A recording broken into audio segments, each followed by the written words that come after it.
mütəmadi olaraq deyirlər ki, montaj etdiyim proqramın da çox böyük təsiri var. Bu həqiqətən belədir yoxsa yox? Məsələn, Final Cut-dır, CapCut-ın ödənişlisidir. Hətta dünənlərim Instagramın qurucuları açıqladı ki, bir başqa platforma var, harda ki onu edirsiniz. Əgər siz burada montaj edirsinizsə, burada sizin videolarınız daha çox aktivlik göstərəcək. Bu həqiqətən belədir yoxsa fake-dir?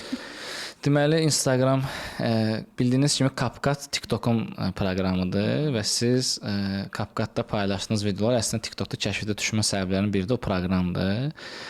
Bunu zaten TikTok özü qeyd edir. Amma Instagram buna qarşılıq olaraq Edits proqramını çıxartdı mart ayında və Mossari da bunu qeyd edir ki, bəli, hələ ki Editsdə paylaşdığınız videolar kəşfiyyata düşə bilər. Çünki bir növ belə deyək də, orada yəni alqoritmdir. Tamam, ilkin başda yazılıb ki, orada proqramların da özlərinin bir açar sözləri var da, videolarda məsələn location-ı falan hamısını göstərir. Yazır ki, tamam bu CapCut-dan gəlir. Artıq Instagram ki, mən bunu kəşfiyyata çıxartmayacağam, çünki bu CapCut-da düzəlib. Amma Editsdə düzəlib, mən bunu çıxardacağam. Mossari bəli qeyd edilər ki, Edits proqramı Instagramın özündə ödənişsizdir, pulsuzdur. Oradan hər hansı bir hazırladınız, orada artıq paylaşma var, şəri. Oradan Instagram paylaşa bilirsiniz birbaşa.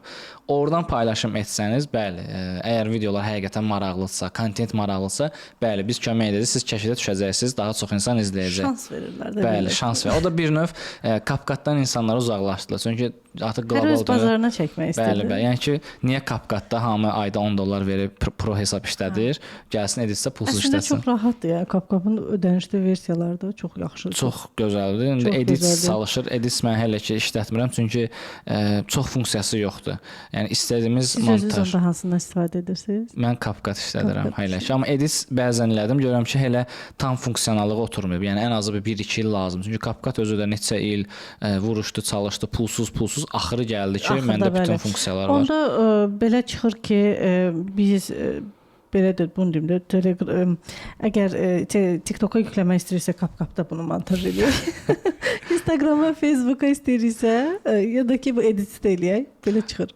Əslində elə çıxır, amma yenə də düzdür, edit bunu deyir, TikTok-da deyir ki, CapCut-da edit edin. Yəni biz də qalırıq ortada, amma məncə kontent daha önəmlidir. Yəni kəşfiyyata çıxartmasa belə, nə etsə belə, yəni əsas bizim mövzumuz çox asılıdır da. Mövzumuz əgər kontent maraqlıdırsa, mənə elə gəlir, amma yenə də Mossari elə dedi ki, neçə ay desə, neçə il belə gedəcək. Yəni editdə hazırlananlar biz kömək edəcəyik. Eləyək, görək orada nə olur.